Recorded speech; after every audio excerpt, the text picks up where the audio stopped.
Good afternoon and welcome back to those of you, if you were one of the 150 people who attended yesterday's webinar with Professor Richardson.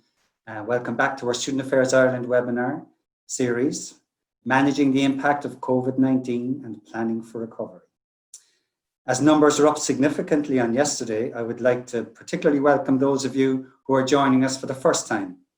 I am Paul Moriarty, Chair of Student Affairs Ireland, which is the representative organisation for professionals working in student affairs and student services in Ireland. I would like you to please note that the third webinar in our series takes place at the same time tomorrow. Also, I'd like to remind you that the Student Affairs Ireland Board will be hosting a workshop on June the 24th. This will be entitled Developing a Resource Kit for Student Orientation in the context of COVID-19. Obviously, plans to be very practical and resourceful. So for details and for booking, which is free, by the way, see the Student Affairs Ireland website. So now I am pleased to hand you over to my colleague and Vice Chair of Student Affairs Ireland, Noreen Deedy, who is in her meadow there, to introduce today's presenter. Thank you. Thank you, Paul. Hello, everybody, and welcome. It gives me great pleasure to welcome Dr. Maeve Lankford. Maeve is a life mastery consultant, transformational coach, and facilitator running her own consultancy since 2015. She worked in human resources in higher education in the UK and in Ireland for 20 years, impacting sectorally as ambassador and contributor to the Aurora Women in Leadership programme. With an indefatigable belief in the power of the human spirit and our capacity to create positive change, Maeve works with individuals and organisations to empower people to create and live lives they love. Today, Maeve shares with us her top 3 strategies to ensure you go forward in life with a game plan that empowers you to create outcomes and results you love. You can access Maeve's blog at her website on www.maevelangford.com. She tweets at Maeve Lankford. Maeve will speak for 45 minutes. You have a Q&A button at the bottom of your screen. Use this to ask questions, and we'll have a Q&A session at the end of the webinar. You also have a chat button, and we would ask you not to put questions into the chat button. Use the chat button only if you have technical difficulties, and Ronan, our technical expert, will help you, assist you, hopefully, in solving those difficulties. So without further ado, I'm going to hand you now over to Maeve. Thank you, Maeve, and welcome.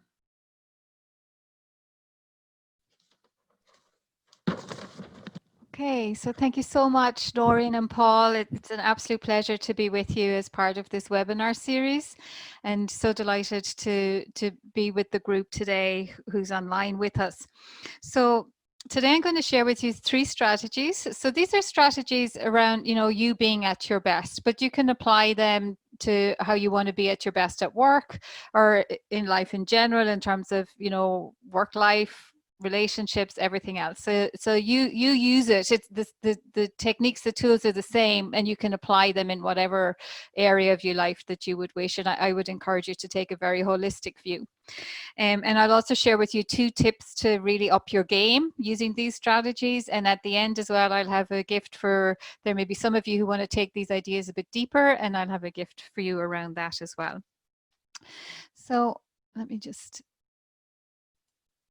see here. So the first idea to share with you is this idea that if you, when we're in times of challenge and uncertainty, ongoing uncertainty creates a lot of anxiety. And when that goes on for a long time, Maureen Gaffney was writing in the Irish Times just 2 weekends ago, and she said, managing uncertainty takes up a lot of cognitive and emotional energy.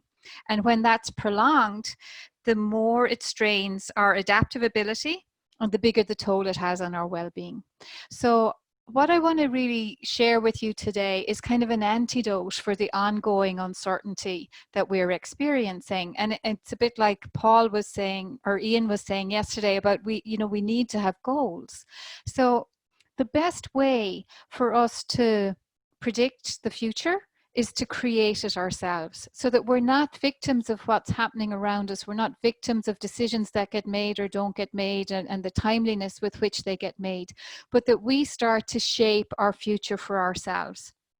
And I want to share with you a blueprint for how you do that.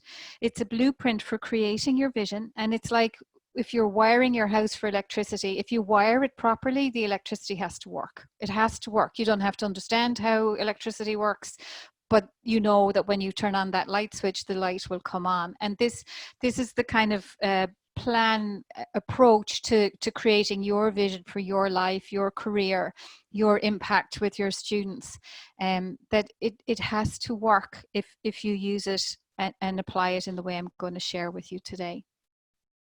So my mentor used to say to me, in terms of creating a vision, that the starting point is to look at what are the signals that we have in our lives already. What are the signals that we can see in our life experience?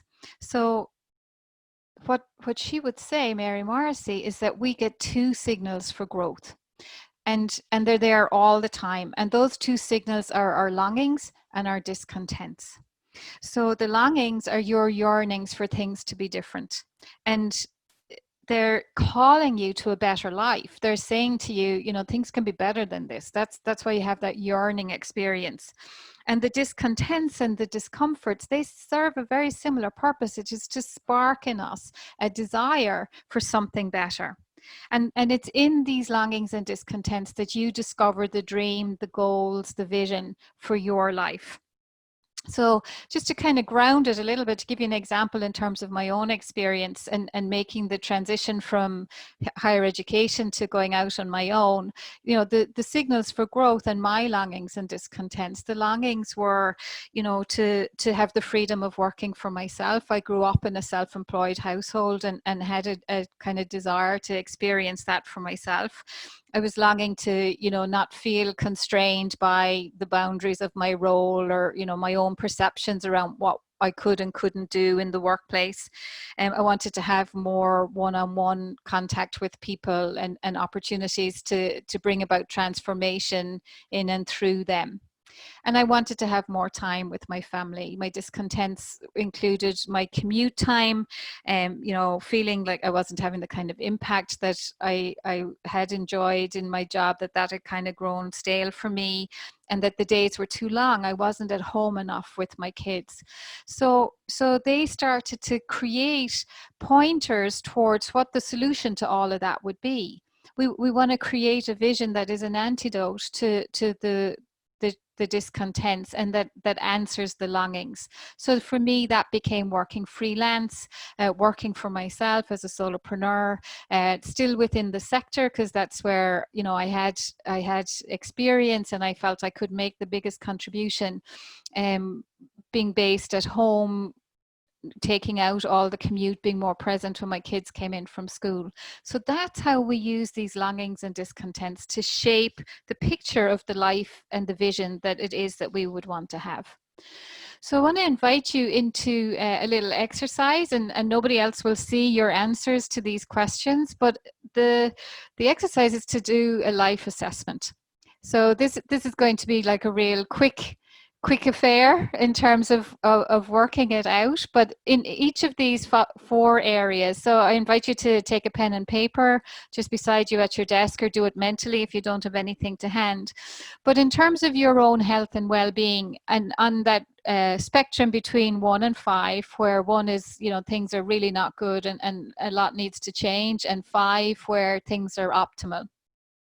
So when you look at your health, what score would you give yourself? Are you experiencing good health and fitness? Do you have a sense of your own well-being? Or, maybe there's a chronic condition that really needs time and attention.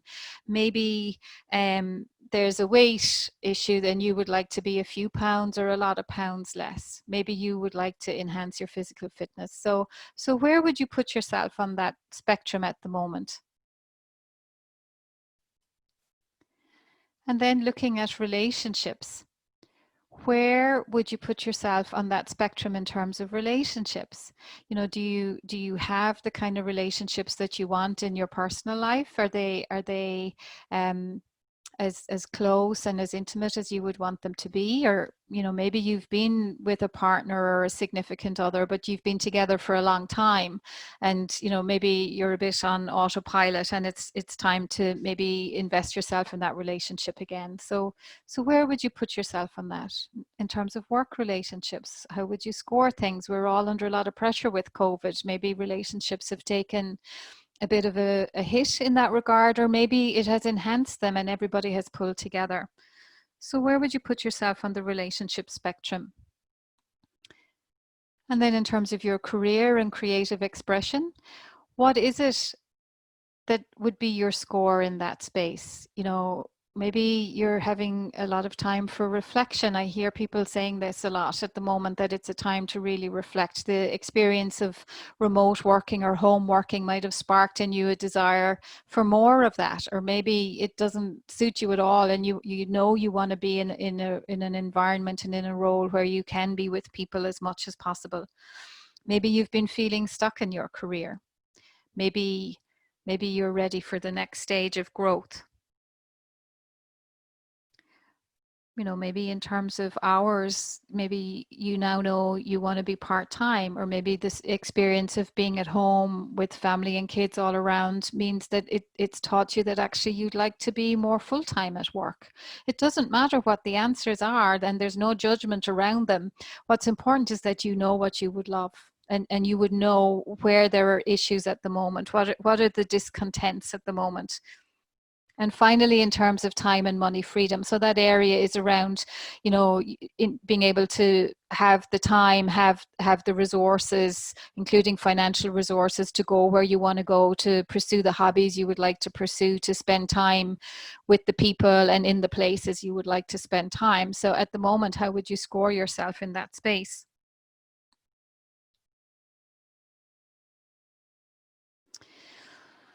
So you don't need to take a whole lot of time in assessing this, because your gut reaction is probably the most accurate one. Because often when we take the first number and then we think, oh, maybe I shouldn't really say that, or I shouldn't really think that. So go with whatever came first.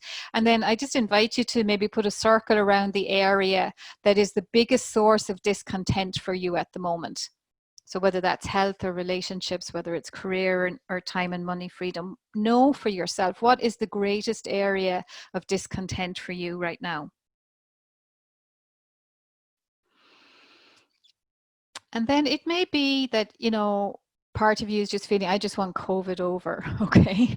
But when you were thinking about these areas, I want you to be cognizant as well of, where were there issues before COVID? Maybe health isn't something that necessarily became an issue just in response to the current crisis, although for sure it may be something that you think about a lot more because of what's going on.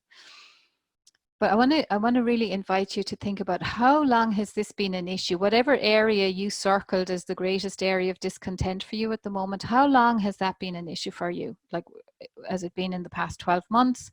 Has it been in the past 2 to 3 years, 4 to 5 years, or maybe greater than 5 years?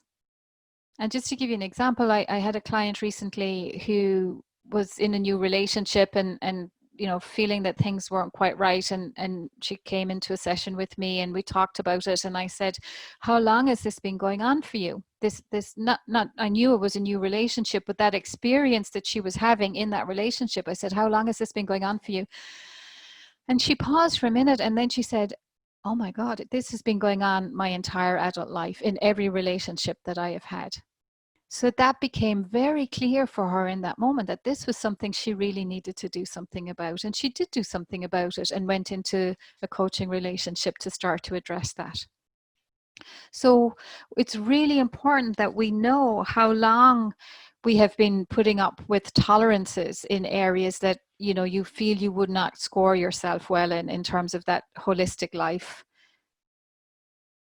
And then the other important question I want to ask you, so we need to know the area of discontent, then we need to ask ourselves, how long has this been going on?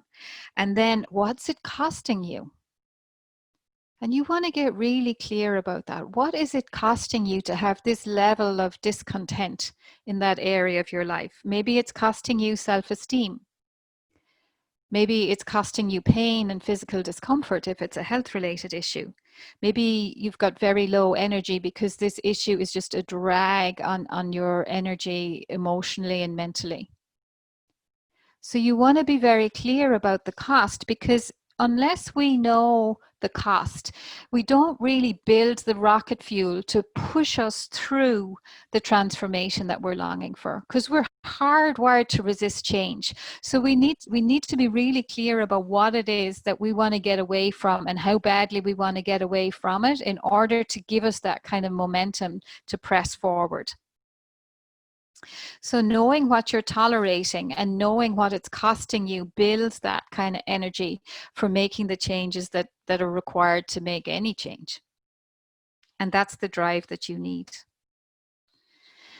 So let's just take a deep breath now and shake all of that off, because I'm going to invite you now to flip it over a bit and to look at what would be the antidote to these discontents and what would resolve the longings. And there's a magic question for that. I'm a great believer in transformational questions. And the transformational question in terms of addressing all of this is, what would you love? Or, you know, for each of us, what would I love? So I'm going to invite, and we're going to do this very quickly now. It's just a short webinar today. You may want to spend a bit more time on this after today and into the weekend or into the weeks ahead, but just to really start to think about, what would I love if I could resolve the longings and build a vision that everything was worked out in. If I could satisfy those discontents, what would life look like? So in the area of health, just very quickly jot down for yourself, what would you love to create? If you were talking to me in 6 months or a year's time and you were saying, I've resolved everything in relation to my health, what would that look like? Maybe you'd have a new practice around mindfulness or yoga. Maybe you would have developed some healthy eating options. In my house, it was, you know, that everybody would contribute to producing some healthy meals, and all the kids are now involved in doing that. So what would be something that would dissolve the discontent and satisfy your longings in terms of your own health and well-being? Maybe you need to make an appointment to see a health specialist.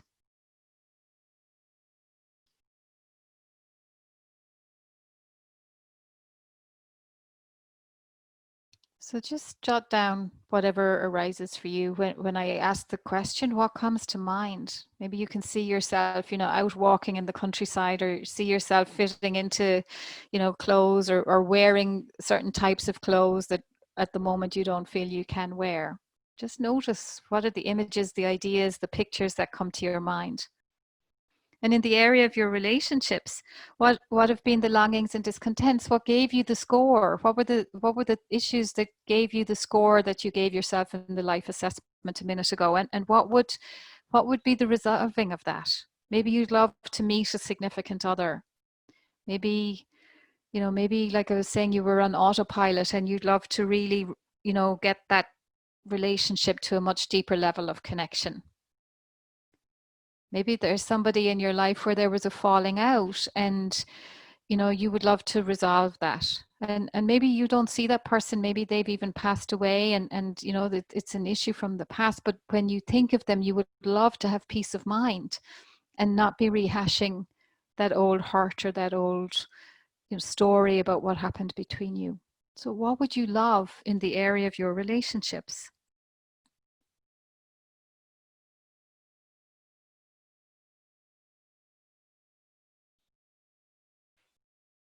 And in the area of your career and vocation, you know, what have you been doing with your time and talent up until now? And what, if anything, would be changes that you'd love to make that would make you feel you were, you know, having better connection with your students and your colleagues, or maybe you want to change roles altogether.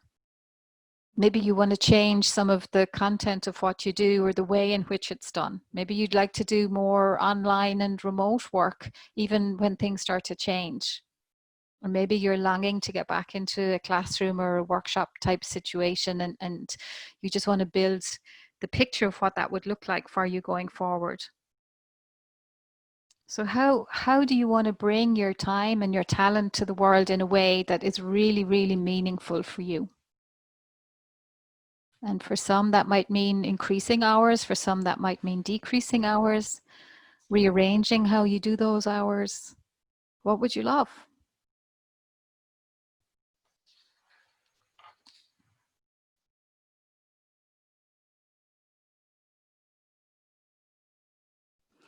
And finally, in the area of time and money freedom, if you had the freedom to be who you wanted to be, to do what you wanted to do, to have all the things, you know, whether those are material things or opportunities, if you could give what you wanted to give, what is it that you would love in the next 6 months, in the next year, anything up to the next 3 years? What would you love? What would you love in that space? What are the discontents that need dissolving, and what would the resolution of them look like?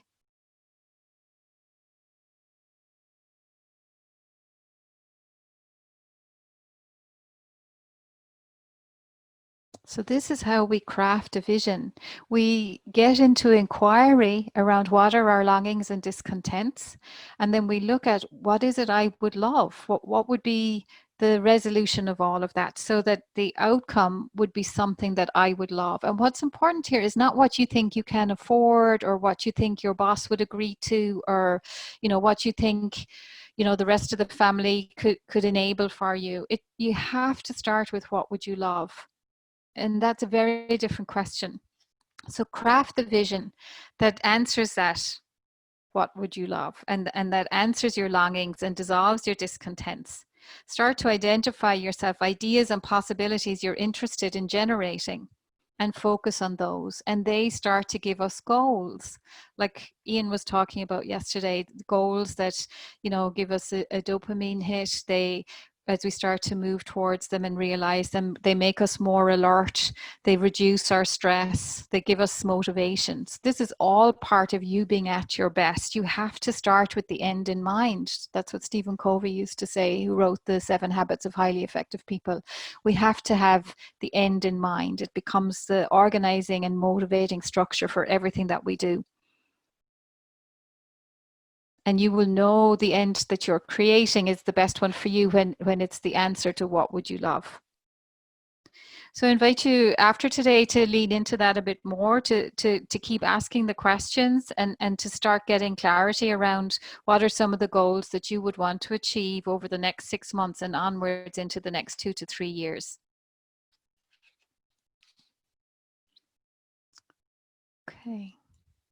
So once we do that, then strategy number 2 is decision. So, you know, we've dared to ask, what would I love? We've started to create a vision. You've started to imagine what that dream for your best life would be. That's step number 1. And step number 2 is that you absolutely must decide. No new path can be forged and no new direction can be taken until there is a decision. And this is where loads of dreams, you know, fail to become anything more than a nice idea. They fail in indecision, or they fail in waiting for the right moment to start. So you absolutely have to make a decision first. You can't leave that step out. Decision and decisiveness is the hallmark of all successful people. So you must decide. So the invitation is to create the vision, dream big, and then decide. And the only point, or the only moment of decision, is the current moment. You can't make a decision now to do something in 6 months' time. You know, how many diets have failed on I'll start on Monday? We can't make a decision on Wednesday to start on Monday. We can only make that decision on Monday. So you have to make the decision in the now and start to plan in the now. So your decision today might just be to get clear on my vision. You can decide that now. There's steps you can take and decisions that you can make in the moment that are actually the start of you, you know, announcing to yourself, announcing to the world, announcing to the universe that this is the trajectory, this is the direction I'm going, I have decided. And in the moment of decision, then the universe can come to meet you. It rushes in to support you in that moment, and you start to open up the opportunities, the people, the resources, the things that you are going to need in order to identify how you might actually achieve the end result that you want to achieve. It's in the moment of decision that you suddenly start to see yourself in a completely different way. You know what you want to get to, you commit to it, and you see yourself in a whole new light.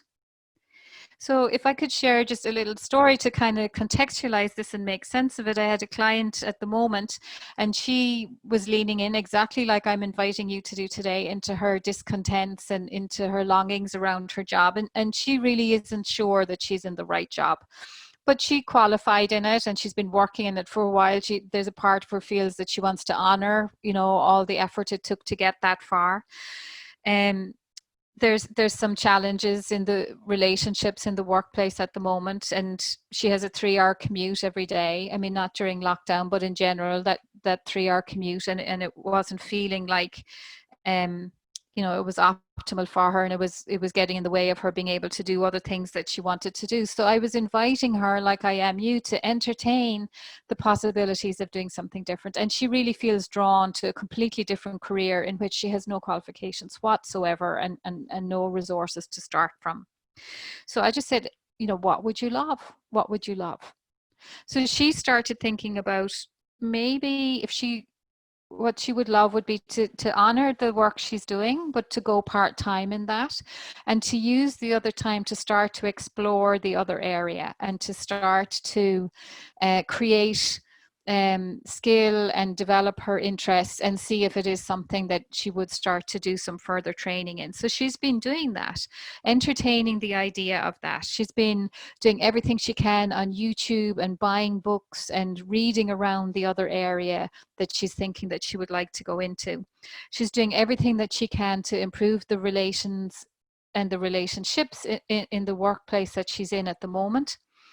And she's starting to, because of lockdown, the commute isn't there, so she's starting to use some of that time for developing her yoga and getting her fitness back to a level that she wanted it to be back in.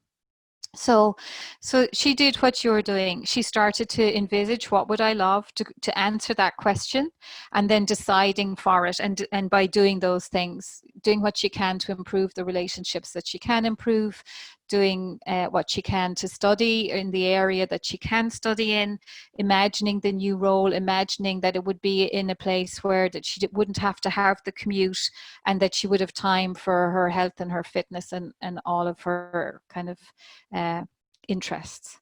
So I pause that thought. I'm going to tell you a little bit more about where that story has taken her and where this process has taken her in a minute. Because the third strategy that I want to share with you is action. We have to take action. Action is the evidence that A, you're clear about where you're going, and B, that you've committed to it. And you know, with commitment and decision, you're either in or you're out. So if you're not taking action, you've no skin in the game. You're not doing anything about it. And the vision without action is just entertainment. So you want to move beyond entertainment, and you ground it by deciding and committing and taking the actions. So today you've started to maybe get a sense of a couple of things you'd like to change, and maybe, you know, I'm calling you to action and to make a decision, and maybe there's a part of you already can say, well, yes, I know in that area there are things I want to do already. I know what some of that looks like. So what is an action that you can take from today, not in 6 months' time, not when COVID is over, not when, you know, the world has changed and things feel more like they're suitable for the changes you want to make, but what can you do from today? So again, something to share with you in this space is that, you know, you want to do what you can from where you are with what you've got. There is always, always, always something that we can do. So to take you back to that story about my client at the moment, she was, you know, doing what I've been inviting you to do. And she said just last week, she decided, okay, there's only one organization that I know of that I could work in that would take the commute out of the equation at the moment. So she was bound by, you know, the geography of where she's living. And there was only one solution that she could see. And she told me the other night that that organization hasn't recruited since the winter of 2018. So and it's a public sector organization as well. We're in the middle of a lockdown. We're in the middle of a, you know, what's anticipated to be the worst recession ever. It's not very likely that they're going to be recruiting at the moment. But she said, in the spirit of all of this, and Maeve has been saying, do what you can from where you are with what you've got. She decided, well, I could email them. And I could ask them, you know, is there anything coming up in your organization, and would it be appropriate for me to submit a CV and just open a conversation with you? So she did that, and she wrote a very nice email to them. This was last Wednesday. So this day last week. On Saturday, she got a phone call from that organization saying, you're not going to believe this, but we are actually hiring, and I'm actually going to be placing an ad next Friday. And I just thought you would like to know that. And they said to her, we'd be delighted if you would apply, but she said, I just want to run by you. She said, I recognize from what you've said already that you work full time. I just want to alert you to the fact that this is going to be a part-time position, 3 days a week. But we would be really excited if you would apply for it. In my opinion, that client created that outcome herself, that possibility, by doing the work that she was doing and by taking the action that she could take and by committing to doing everything that she could. So she doesn't have the job yet. She might not get the job, but she's created an opportunity and a possibility, and she's created, you know, a relationship with that organization already that, you know, you would imagine makes them positively inclined to consider her, whatever the outcome may be. So that's the power of building a vision for your life and committing to it and starting to take action that will take you in that direction. So those are my 3 strategies, folks: vision, decision, action. And now in the next little while, I want to share with you those 2 other tips for using these, applying these ideas and up-leveling the kind of outcomes that you might have. So the very first tip, Upleveler tip, that I want to share with you that would support you, this is something that would support you to take action. And that is that you want to be your own best friend. You want to bring huge support, huge care, huge love to yourself in order to allow yourself to be brave and to take the kind of action that maybe you've never taken before. And that's, if we want results that we've never had before, we're going to have to do things that we've never done before. So we have to be brave. And the easiest way for you to be brave is to start from a point of you being your own best friend. This lovely quote from Elizabeth Kubler-Ross, she says, the ultimate lesson we all have to learn in life is unconditional love, which includes not only others, but ourselves as well. So learning to be your own best friend and to be a soft place to fall for yourself is an essential first step in you being courageous about the actions that you're willing to take. So most of the time, what holds us back from doing the things that we know we need to do, or that we know would help to move us along the road, we hold back because we're afraid of how other people will react, or we're afraid of what they'll think of us, or that they might not support us. And that fear is rooted in loss of love. So if we take this to, you know, the formation of where that fear would have come from, all human fear, when we boil it down, it comes from this fear that I'm not enough, and that I'm not loved enough. And if I'm not enough, then I won't be loved enough. And if I'm not loved enough, from a biological standpoint, that's critical. Because when we're born, if we don't have the love of our parents or, you know, our carers and the people who will be looking after us, we risk dying because we can't feed ourselves, we can't clothe ourselves, we can't regulate our heat. We are absolutely dependent on other people in the equation. So, you know, compared to other mammals, humans for an extended period go through a period of real helplessness, and we're not self-sufficient. So we, on a real level, as children, that's true, we need that support from everybody around us. So fear of not being loved is deeply connected to that concept of survival. But when we understand this, when we realize that that's a, you know, kind of a biological urge that's in us, but we realize that as adults it's not logical anymore, that we now can look after ourselves, that we're not as dependent on the people around us to, you know, to actually enable our survival, that we can manage our survival for ourselves, then that starts to be a bit of a game changer. And when we realize that we can bring that love to ourselves, that unconditional love, that unconditional self-acceptance, that when we can give that to ourselves, then that means that we can be much braver in the things that we're willing to try out doing.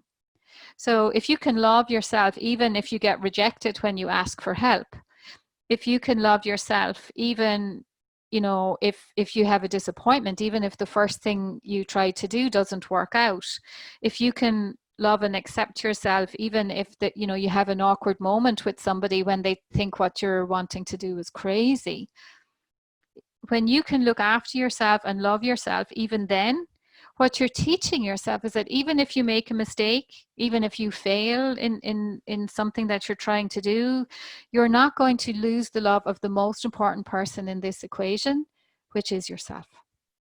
You are the most important person in this equation. So when we practice self-love and compassion for ourselves, when we practice being a soft place to fall for ourselves, then we can have the confidence to go out and make mistakes. We can have the confidence to start trying new things and trying different things so that we can get different and new and better results. So we surround ourselves with self-love, and in doing so, we build our willingness and our resourcefulness to take the steps we need to take to get the kind of results that we would love to have. So I want to invite you into a little exercise in self-love here with me now. And this will just take a couple of minutes. You're all on mute, so you can be brave. I'm going to ask you to say the word yes a couple of times. So I invite you to say it out loud. When we speak it orally, we create a vibration in the mind that enhances, you know, the energy and the vibration, the frequency that's there just by thinking it. So we're going to, as I say, do, it's like a guided visualization, okay? So if you've never done one before, I invite you to just go with it. Put down pens and paper, just put your hands on your lap. If you want to close your eyes, do. And just imagine you're seeing it in your mind's eye. Or just lower your eyes to the floor, maybe to minimize any distractions around you. So just take a moment now and we'll take a deep breath in together.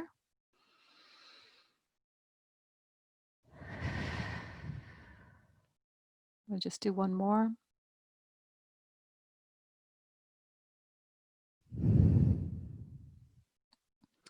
So I want you to imagine that in front of you right now is yourself, and it's you 10 years from now. So this version of you is extremely successful.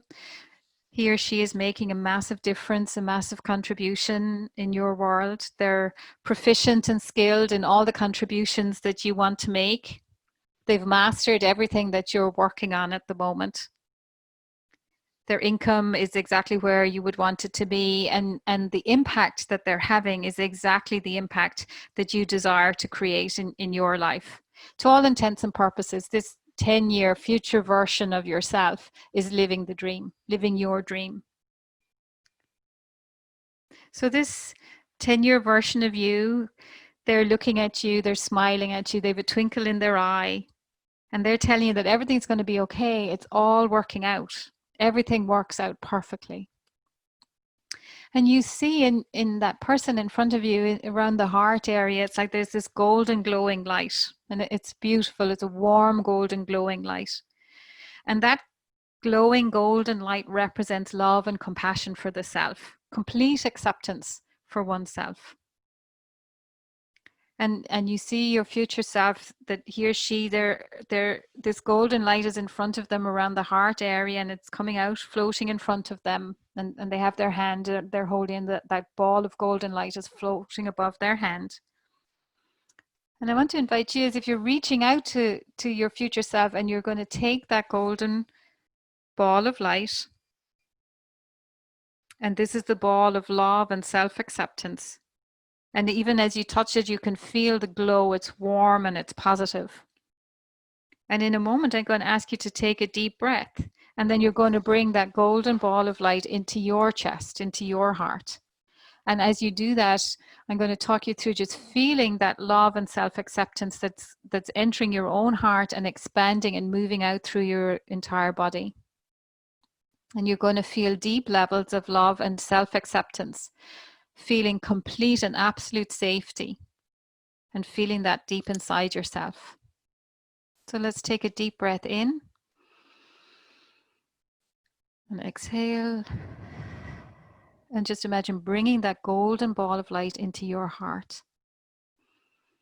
And just feel it, feel the acceptance and feel the safety, and feel that awareness that you are worthy, that you are enough.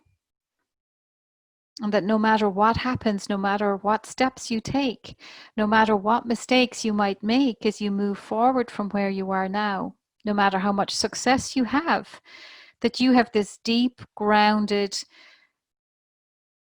awareness of your own sense of love and acceptance for yourself and who you are. And now I'm going to ask you to say the word yes in a moment. We're going to do that 3 times together. And with each yes, you're going to feel that sense of self-acceptance and love just increase and expand throughout your body.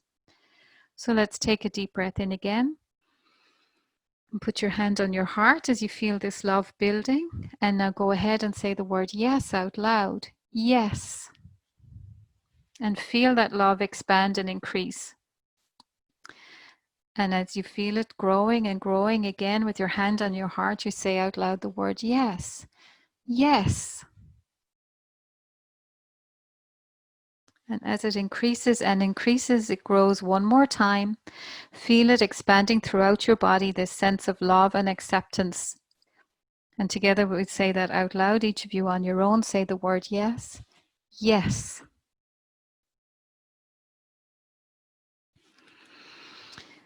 So thank you for participating in that with me, and just allow yourself to feel that sense of acceptance and unconditional self-acceptance, unconditional love right throughout your whole body. And knowing that no matter what happens, no matter going forward from today, no matter what mistakes get made, no matter how things work out, no matter how much success you have or don't have, right or wrong, your love is anchored inside of you. And your acceptance is anchored inside of you. And no person and no circumstance or condition can shift that or remove that. It's always there, always supporting you, always guiding you. And now just imagine you see your 10-year version of yourself, and they're slipping away. They gently disappear, leaving you feeling love, accepted, safe, right here, right now.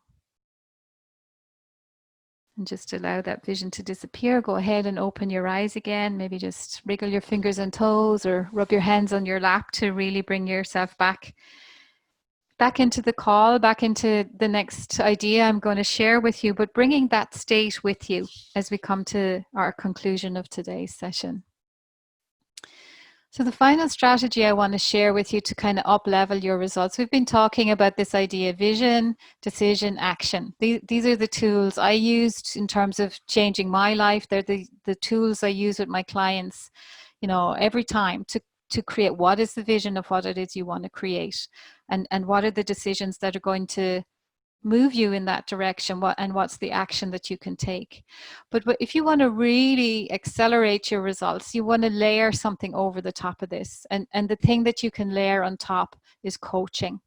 And many of your coaches, you can do some self-coaching, but maybe you could do some peer coaching. But I just want to entertain or invite you to entertain the idea that when we have a vision and we're working with a coach, it helps us to really bring clarity much more quickly to that vision. And when we're working with a coach around the decisions that we're willing to make, they can help us to really disrupt the paradigms that are getting in the way of making the decision and the commitment that we really need to be making in order to really change our results and change the outcomes that we're getting. And when we work with a coach around the action, we create accountability. That's why it's hard maybe to do this on our own and self-coaching.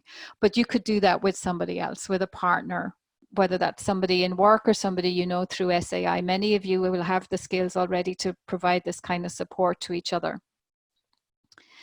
So that's a way to really, up level your impact and the rate of the change when you're starting working with some of these ideas is to consider engaging with a coach. So that's my second tip for up-leveling things. And then finally, to bring you to that gift, I said there would be a gift. There'll be some of you who, many of you will have gotten what you need from today, and you'll have great clarity and you'll be excited and have a sense of the actions and your own capacity for taking them. For some of you, you might like to take these ideas a bit deeper and just get some more support with it. And that's where the gift comes in. So what I want to suggest to you is that I would put out to the group 15 complementary strategy sessions. So a strategy session is where you would come on a call with me for up to an hour, and we would just spend a little bit of time helping you to get really clear on your vision and helping you to start looking at what would be a map for getting me going in that and really clarifying some of the action steps that would close that gap between where you are now and where you would love to be in the future. So like your dream, it's not a pipe dream. The vision that you started to create today, it's not just pie in the sky. It's the beginnings of an outcome that you can really work with to create results that you would really love.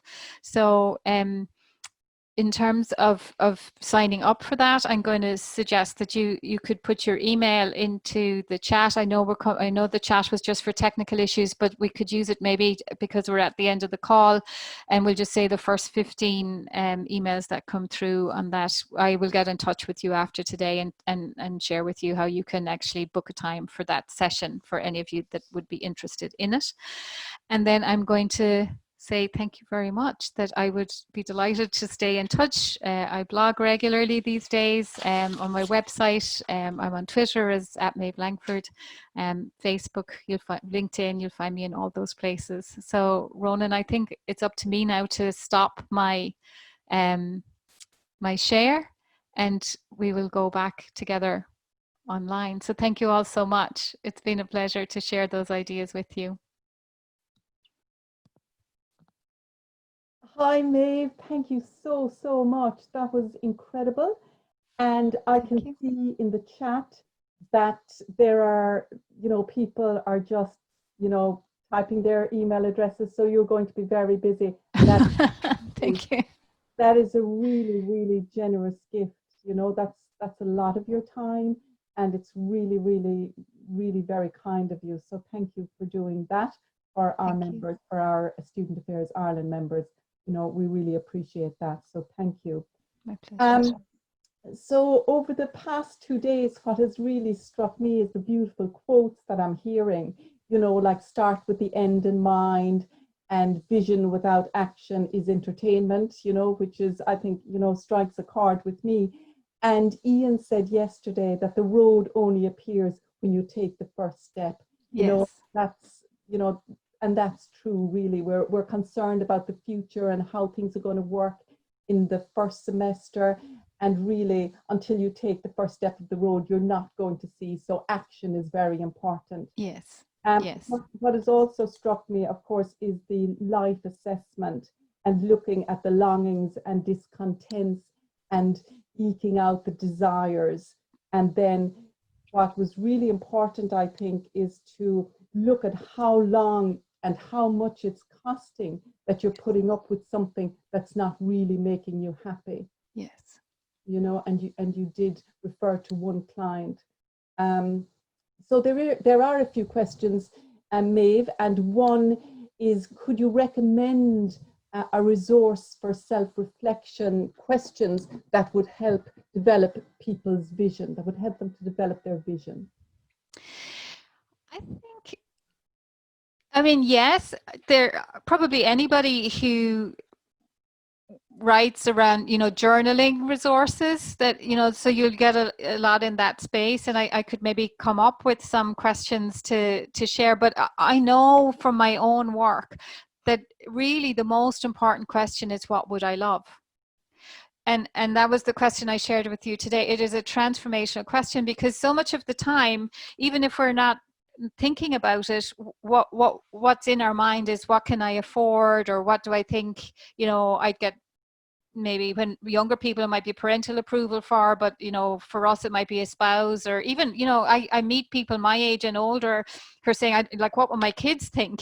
So we get so stuck in what everybody else will think, and what they would encourage, and what they would allow, and we never, as adults, we've kind of stopped asking ourselves, what would I love?